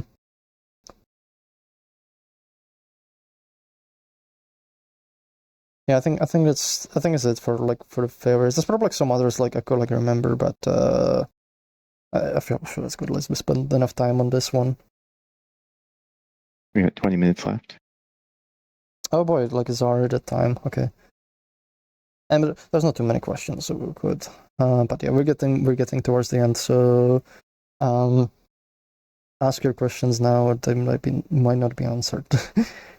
Glitch the Fox is asking, what are you most looking forward to about the block party?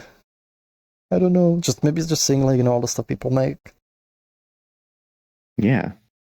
Yeah. We'll see like how many.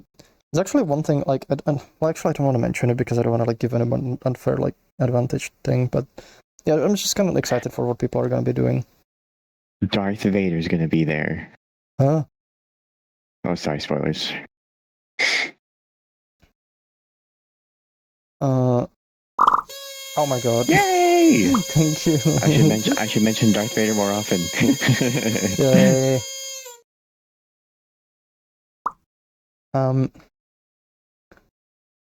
Thank you so much for the subscription, Benny. Our score is so many.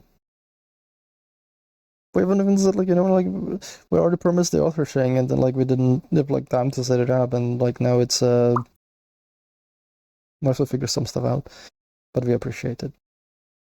So Modify Arc is asking, is Sarah more of a developer than a moderator? I would say so. I don't actually know how much we do with moderation. I'd say I'm probably more of a dev than a mod at this point. I will peek my head into tickets once in a while though.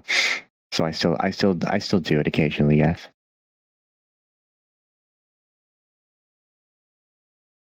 And next question is also from Sloppy Corgo.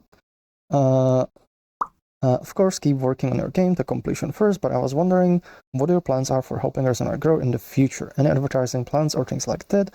I think it would be lovely to see it grow in popularity once you've left early access. So, first thing, Resonite is never going to be complete. Like, the way we can approach this is, actually, if you know Minecraft, it's actually that's the weird thing to say. Like, I feel it's weird to say if you know Minecraft because I feel like everybody knows Minecraft at this point. But if you look at Minecraft, it's been a game that's been out for like, you know, way longer than we have been, and it's still being actively developed. They keep expanding the game. They keep adding to it, adding things to it. It's been out of beta for a really long time too, but it keeps growing, and we're kind of approaching Resonite the same way. Like, you know, it's just there's always more stuff to add, always more stuff to develop.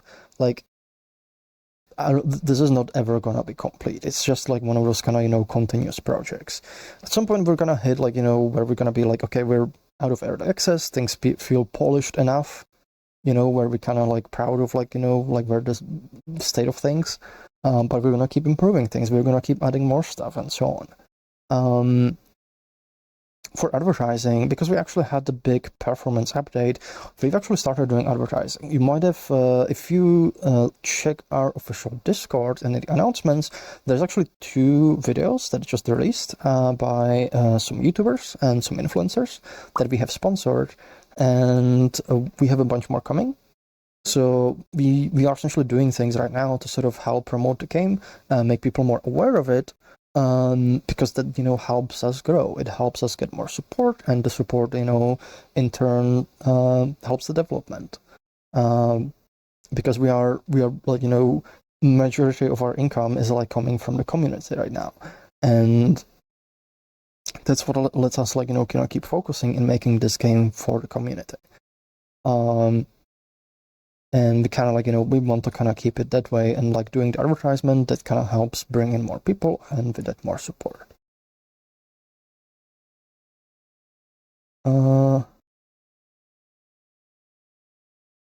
Yummy Def was asking, has the OO node ever been used in a productive way? I don't know how do you do that. It's produced a lot of fun. Yeah, it produced a lot of fun.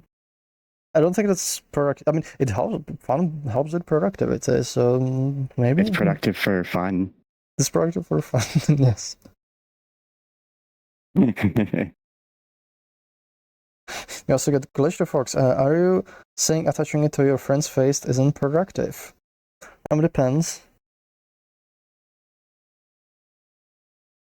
Yeah, there it is. It's a thing. This isn't very productive. It's pretty fun. But it's not productive. It produces fun. I'd say it is productive. I can't see. That's okay, we have the both for y'all. Oh no.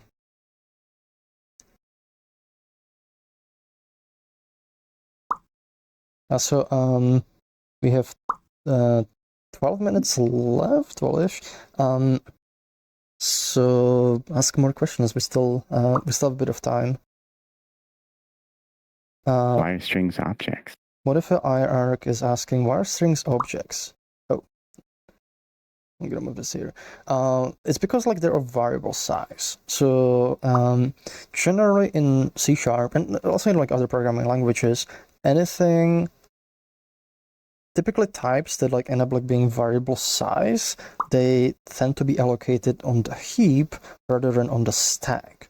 And as a result, like like anything, objects will pretty much always go on the heap. Although that's actually changing a little bit because like that's a little bit more complicated too, because like they can be like on a special kind of heap, like if they're like built-in strings. But if it's dynamically allocated string, it goes on the heap, like where dynamic stuff lives. Is an object as a result. Types, like for example, usually types that are not objects tend to be very primitive, like structs that have like a fixed and size that is known ahead of time. Some of the lines are kind of blurring a little bit. Like for example, like with the latest .NET 10, some stuff like ends up being allocated on the stack. Also with spans, you can have variable size allocated on the stack, and you can have functions that work with it, but those only exist like during the invocation of a function. Usually strings will exist for longer, like outside of the function. It needs to be an object. Otherwise, like they would have to be passed by value, which means anytime you would, for example, call a method or like pass it anywhere, you would need to copy the entire string. And kind of keep copying it around, which is not going to be good for performance because it can be a really long string. So hopefully that kind of sums it up. A good way to think about it is values kind of go where you define them and they're copied around, whereas objects like strings and stuff and classes are just like somewhere in memory and you're just referencing where they are. They're just kind of pointing at them. They kind of exist independent of like, whatever your current like program flow is. Next question's from Yame DevTool, best Zelda dungeon. I haven't played Zelda, I'm sorry. I kind of grew up with the Sonic games. Well, sort of grew up like. I don't know if did you play any Zelda? I played on the GameCube with my dad a lot, like the Legend of Zelda, like the Four Sword one or whatever. I don't remember exactly what it's called. That was fun. I'm not really like I'm not like a Chad Zelda enjoyer or anything. I just thought it was kind of fun as a kid. Chad Zelda enjoyer. Glitch the Fox is asking, Froox, can I have your sparkly particle do that? I want to put it inside Mix's head. Why inside?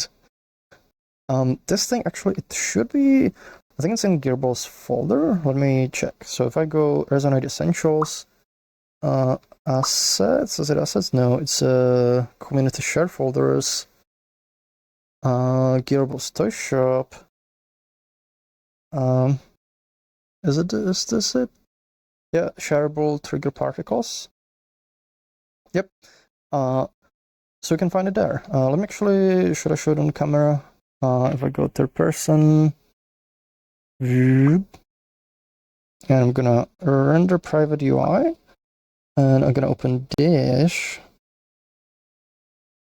So essentially go inventory, Resonate essentially community share tools, Gearbox Toy Shop, and then it's this thing. Is the shareable trigger particles. So you can find it there. Always can get the freshest version from there.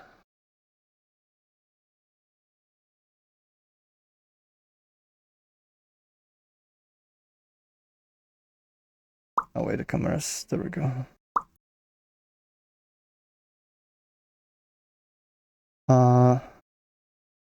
Next question.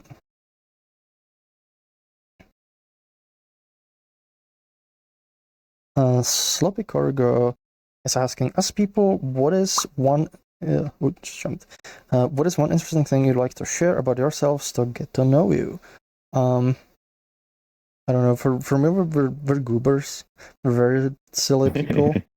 I'm kind of like one of the things I really like. One of the ways I kind of like go by is if you've watched Stargate as G1, and if you know the character of Jack O'Neill, and there's like a particular scene where one of the Goa'uld, like one of the bad guys, has been like waiting, has been wanting to talk to him, but he's like super prideful and like and such, and he finally goes there, and talks to his projection, and he's like, the Goa'uld is like angry, and O'Neill just keeps like teasing him and being like silly, because he goes the Goa'uld goes impudence, and actually wait, the O'Neill goes sorry to keep you waiting, I was just having a lovely brunch.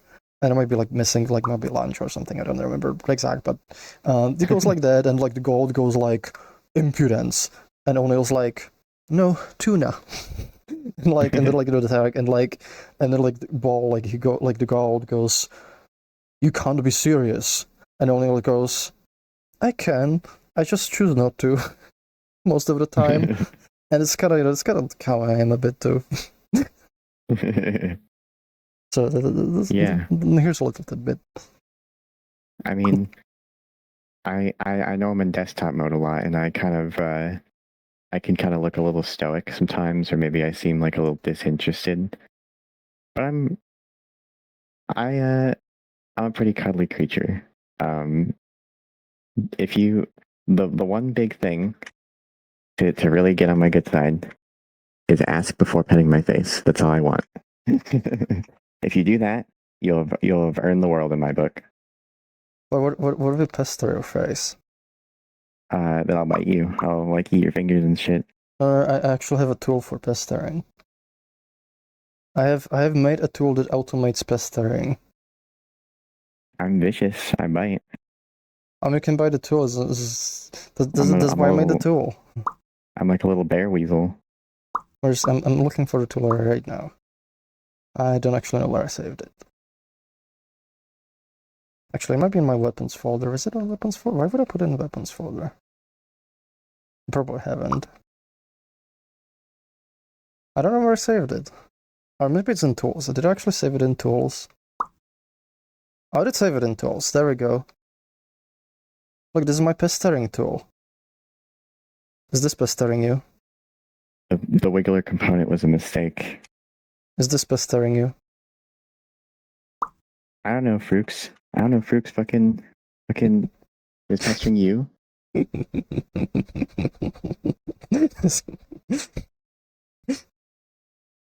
Wait. I've got to wait. Can you shoot it again? Shoot it at this thing. Oh, there we go. Yeah, we're very silly. So we got 5 minutes left, so we should probably move to the questions. It was also like it was made from rock, so you can bite it all you want. Now we're pestering the chat. Actually, wait, like, chat. Is this pestering you? Is are being pestered?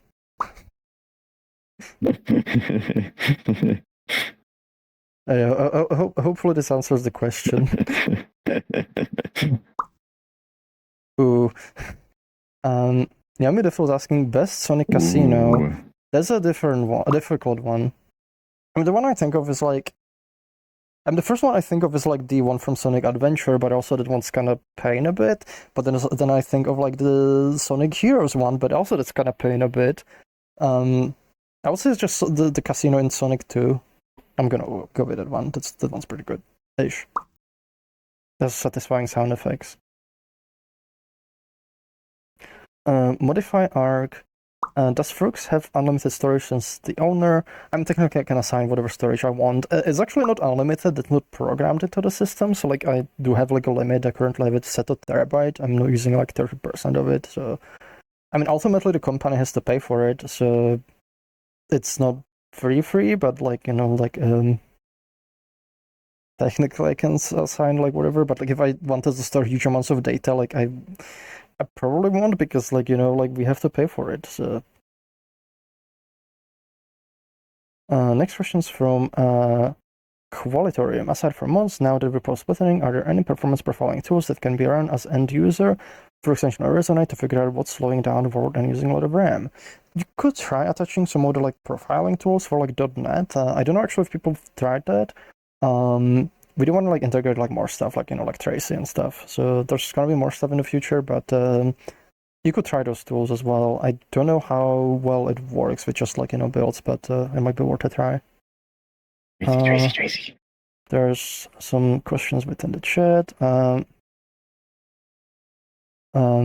Sloppy Corgo is asking, on a scale from 1 to 10, what is your favorite color of the alphabet? It's blueberries.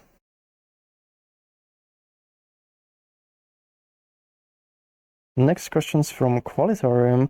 Will the benign and wonderful Wiggler tip ever get an update? No, it's perfect the way it is. Glitch Fox is asking, what's your favorite dinosaur? Chicken?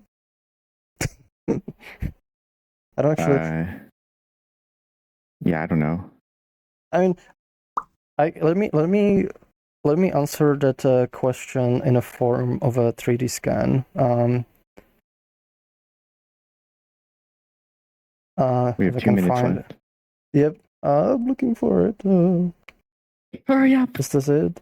This is not it. Where did I save it? You have 2 minutes until the world is destroyed. Yeah, this is I don't know where it is. Where did I save it? Is this it? Oh, this is not it. Where is it? I know I saved it somewhere,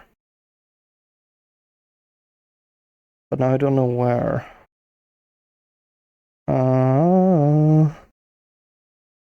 Why are such things? Actually, wait, is it my other folder? No. Where did I save it? I'm blind. Oh, there we go. Found it. Found it. I found it. Aha. Behold. Actually, that's too big. I'm gonna make it small. Whoa, I thought I was moving for a second. Oh wait, I put it. Oh my god, I put it underground. We have 1 minute. This is fine. Like dinosaur. I stole it. It's mine now. It's mine.